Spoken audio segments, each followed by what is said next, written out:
Hello, everyone. This is Travis J. Vernon, and welcome to today's podcast.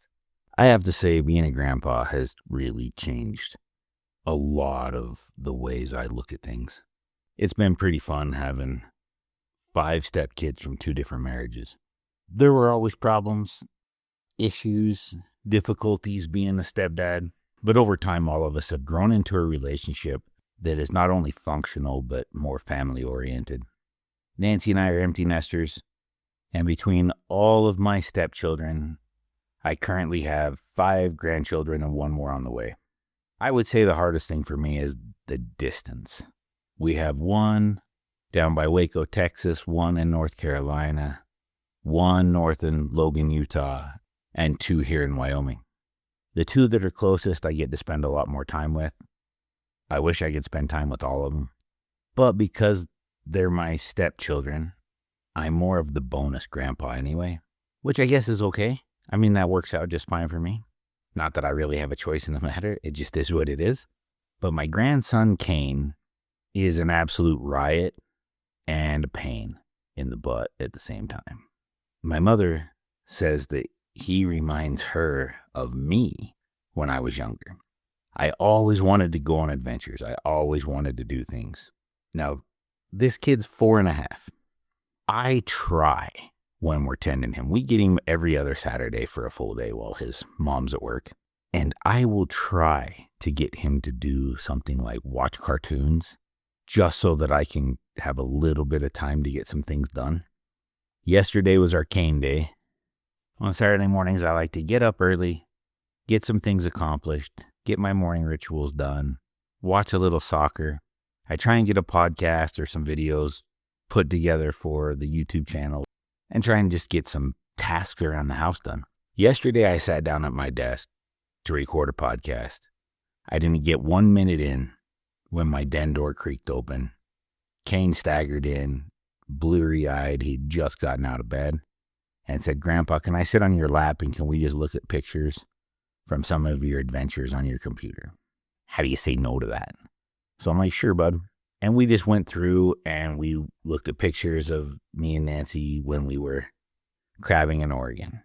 And he wanted to see Nancy's first elk, which was a little Raghorn 5. Not a small bull, but not a giant. As soon as he saw it, he's like, "Why did Grandma shoot that one? It's kind of little."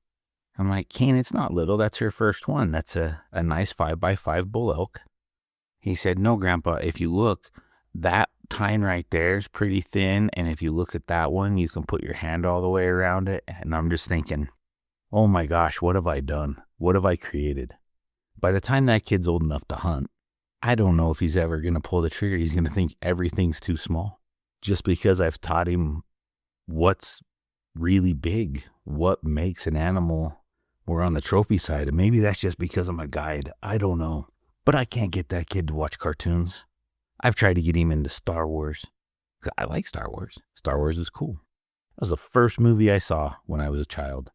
I was 2 years old, and the people at the theater said that I was too young to go and didn't want my parents to take me in. My mother says that was the calmest and most still I had been in so long. She said I sat on the edge of my seat and watched the entire show start to finish and loved it. Knowing what I know now and looking back, I still have severe ADD. I've learned to cope with it because thank goodness my mother would not let them put me on medication. They'd tell her I needed to be on medication and she'd say, "No, he's just a very active child. I don't want him to be on meds." And I'm so thankful for that. It has caused some problems, things that I'm even still at what's soon to be 51, I have to deal with quite often. Yesterday, for example, I decided to roast some squash from the garden, took the squash out, cut it in half, seeded it, applied a liberal base of butter, some salt and pepper, threw it in the oven at 355 degrees. This is at about 7 o'clock. Figured it'll be perfect, have a little bit of a snack, go to bed, wake up this morning, tidy up the kitchen, do some dishes, my normal early morning rituals, and I hear the oven turn on. Like, oh my goodness. I forgot to take the squash out. So, squash at 350 degrees for 11 hours turns into charcoal. I don't know how I didn't burn my house down again. The number of times I've started fires or forgot about something on the stove because of my distractions, because of the squirrel, because of the shiny thing, is too many. One's too many, and there's been a lot. I have literally burned hard-boiled eggs. Do you have any idea how complicated it is to burn a hard-boiled egg? You have to boil the water out of the pan before you can accomplish that. While I'm not proud of it, I am so fortunate that I didn't burn that house down, because that was the only rental I've had since I bought my first house when I was a junior in college. And yes, I did buy my first house when I was a junior in college. People think I was nuts, but I don't like paying rent. I just think rent is silly. There are situations where I can see it would be functional. If you're looking to get a house or you're not sure you're going to be in the area for very long, things like that I get. But I've always just thought that was throwing money away. I would much rather build my equity. So getting back to Kane, he loves to shed hunt. He loves to watch YouTube. He loves to watch animals. Yesterday, I watched YouTube videos of shed hunting for elk antlers, deer antlers. We had to watch moose videos. We had to watch Siberian tigers and the relationships with wolves in Siberia. We got to watch a video about bighorn sheep and then an Argali sheep video, which that was kind of fun. I haven't watched very many of those, but he was intrigued. And normally I would do a lot more outdoor activities and do adventures because that's what he likes. We like to go out on adventures. And I like to keep him interested because I can see how he's a lot like me. When I was his age growing up, I hate to shop. Even today, I hate to shop. I will buy clothes, go home, try them on. If they don't fit, I'll take them back. Mainly just because I don't want to stay anymore at the store than I absolutely have to. So my mother found out that if she bribed me with if I was good while she shopped, she would take me to the bookstore and I could buy a book. And invariably, I would buy a field guide. A field guide for birds or for mushrooms or for plants, animals, a hunting manual, anything along those lines. I had a subscription to Field and Stream ever since I was a little kid. Living in Wyoming, I get the Wyoming magazine from the Wyoming Game and Fish once a month. And that's been one of the activities that we have done every month when it shows up. First, he reads it. And at the 4.5-year-old level, he reads it by looking at the pictures, and that's fine. Then he asks a lot of questions, and then he shows me all the different animal pictures he wants me to cut out of the magazine so that we can attach them to pieces of cardboard so that he can go on a Nerf gun safari. And that's what we do. We set up all these different targets around the house, and we go on safaris, and we hunt animals with Nerf guns. I had gotten a message from Kane's mother the night before, letting me know that Kane was still a little bit sick and he has a little bit of a croupy cough, and that I wasn't to take him outside on adventures. Now, all I could think was, holy smokes, what am I going to do? So now keep in mind, this is 6 o'clock in the morning that the day started. He got picked up by his mother at 8:15 p.m. after she was done with work. That's a 14-hour day. The kid doesn't take naps and is adventure-oriented. It is from adventure to adventure to adventure to adventure. We made his mother a necklace from a piece of glass that we used the lapidary equipment to cut it to size. Then we used the polishing wheels to get it to the right dimensions for a small amulet. And then we added a silver catch to it. I didn't have any chain, so she'll have to supply her own chain. But we did that. We cut a bunch of other rock on the lapidary saw to mainly just so he could see the inside. Then he found a whole bunch of the tumbling stuff, which I haven't started him on that yet because I know that's a whole nother rabbit hole. So he was going through all the different tumbled stone. What's this? Can I have this? What's this? Pretty soon he had a Tupperware that was so heavy with rocks that he was going to take home that he couldn't carry it. So then he decided he wanted to do some painting. So we came back up to the den and we made an oil painting for his mom. Sat here and watched Bob Ross and painted. And that was super fun. He got a little distracted about halfway through, but he did all the base. He did all the background, the sky. He did a great job. Helped him a little bit. He made a few mistakes, but as Bob Ross says, there's no such thing as mistakes. There's just happy accidents. So we turned it into something else. Then he wanted to go for a hike, and I knew that I shouldn't take him outside. And he told me that his mom said it would be okay. I explained that I had received a message from her that it wasn't okay and that I wasn't to take him outside. At this point, he got visibly upset. And I said, "What's wrong? Are you upset that you can't go outside?" He goes, "No, I'm upset that Mom promised me that she wouldn't tell you so that I could tell you." I'm like, "But you didn't tell me that you couldn't go outside." He goes, "I wasn't going to, but Mom broke her promise." I'm like, "No, dude, you broke your promise by not telling me what you were supposed to tell me. You kept that a secret so that you could get me to take you on adventures outside." And then he just smiled. I'm not going to say he's manipulative, but he's at an age where he knows kind of how to get his way. At the point that he didn't want to paint anymore, and I didn't really want to walk away from a painting because I know how that is. If I walk away from a painting, it might be weeks before I get back to it. And I told him, let's just hurry and finish this. It was a small painting, like 8 by 12, nothing giant. Actually did turn out really nice though. I really do like it. But all of a sudden he starts, "My stomach hurts." Like, does your stomach really hurt or you just want to be done painting? I just want to be done painting.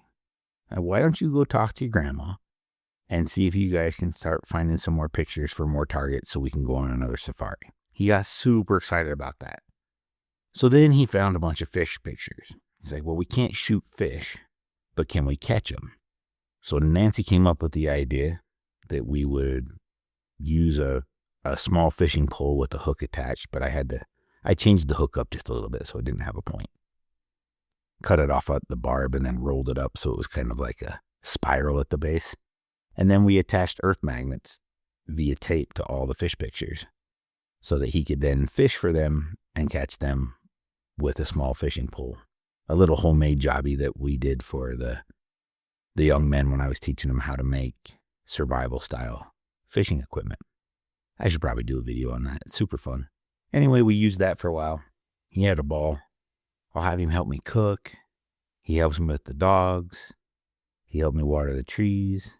He likes to use the nail gun, but I usually only let him use the small stuff, like the small staplers or the brad nailers.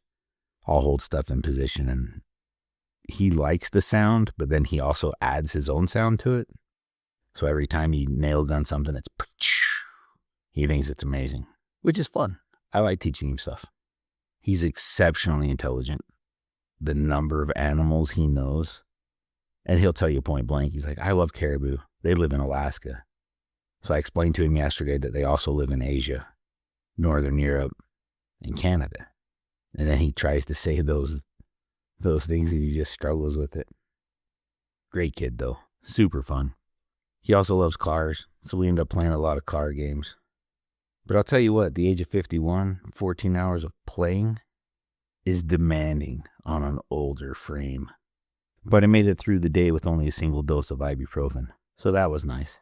His mother, Lexi, tells me all the time that it's my fault that he is who he is. I'm like, nah, I just encourage his likes. If there's something he enjoys, I try and support him on it, knowing full well that he is probably as ADD as I am. He'll hyper-focus, hyper-fixate on certain things, but then once he's done with it, he wants to move on to the next adventure. And I can understand that. Well, this is the time of year in Wyoming that animals are starting to shed their antlers. The antelope have already shed their sheaths. And he loves to shed hunt so much he wants to go out and shed hunt. And this is a really bizarre winter. We're almost to the end of January and we still really don't have any snow. I haven't even plowed my driveway yet. There's no snow except for north-facing shadowed areas where the snow is already deep. So he wants to go look for sheds. But it's against the law in Wyoming on this side of the Continental Divide to look for antlers prior to May the 1st. And it's to protect the herds to make sure they don't get overly stressed. One of those laws that had to come into play because people are stupid. and can't leave animals alone while they're on their winter range. So then we have to have laws because people can't respect wildlife. So I explained to him we can't shed hunt right now. So he gathered up every shed antler he could find in the house, went down to my shed antler stock, where I just have a whole bunch of stuff that I use for cutting up for knife handles or for flint knapping or different things. Gathers them up, brings them upstairs, knows which ones are which are elk, which are mule deer, which are whitetail, which ones are the red stag. I do have some red stag sheds that I brought back from Scotland. And then he started to pretend that he was an animal walking around the house, and he'd drop his sheds. And then once he had been 15 or 20 different animals and dropped sheds all over the house, he'd grab his little baby camelback, he'd throw that on, throw on his camo hat, put his boots on, and say, "Okay, Grandpa, I'm pretty sure I saw some deer over here that shed their antlers. I think we should go see if we can find them." And then I have to follow along because he needs me to carry all the stuff. So every time he finds an antler, he tells me how awesome it is. And look at this one. And this one's old because it has cracks in it. And this one's not as old because it doesn't have cracks, but it's white. So it's probably over a year old, or it's been in the sun. And this is a really fresh one because it's dark, dark brown. And he explains all this to me and then hands me the antler so that I can follow behind him and carry him. That was a pretty fun game, right up to where Nancy kicked one of the antlers as she was going to change the baby, because we also tend his little sister at the same time. And stubbing your toe on an elk antler is painful.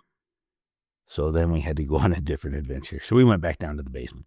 For now, we can get away with a few more things in the basement. He's a little bummed down there, though, because I have my dartboard taken down because I'm trying to get a bunch of the electrical finished up, and I needed to take the dartboard down so I could run some wires and get some things accomplished. So we couldn't shoot blowguns and couldn't throw darts, so we had to go back to Nerf guns. And then he asked if we could make him a necklace, and he picked out a pretty cool piece of stone that's almost the color of turquoise, but it's not actual turquoise. And he wanted it to be in the shape of an arrowhead, or to look like a tooth, like a shark tooth. So we cut one of those and ground that down in the lapidary machines, and he was really excited about it, but I didn't have any way to mount that to a necklace, so we had to order some stuff on Amazon. So that stuff will show up on Monday. He's actually spends the next week with his dad, so we'll get him again in almost 2 weeks, which kind of sucks, but that's probably about how much time I'll need to get a whole bunch of adventures planned and set up, and some new things that we can go do and play. So I hope these are memories that he's going to remember forever, things that he'll keep with him, the knowledge especially. And it's just been really good for me to experience some of these things. He has a lot to look forward to in life, a lot of firsts to still accomplish. So if you have little kids, grandkids, spend time with them, make good memories. Don't pawn them off on cartoons and things like that. It's hard, but it's such a small flash in the pan, and then they're old, then they're gone. And if you don't have your own kids or grandkids, borrow somebody's. It's so fun. Help them to have stories, and get out there and live your stories.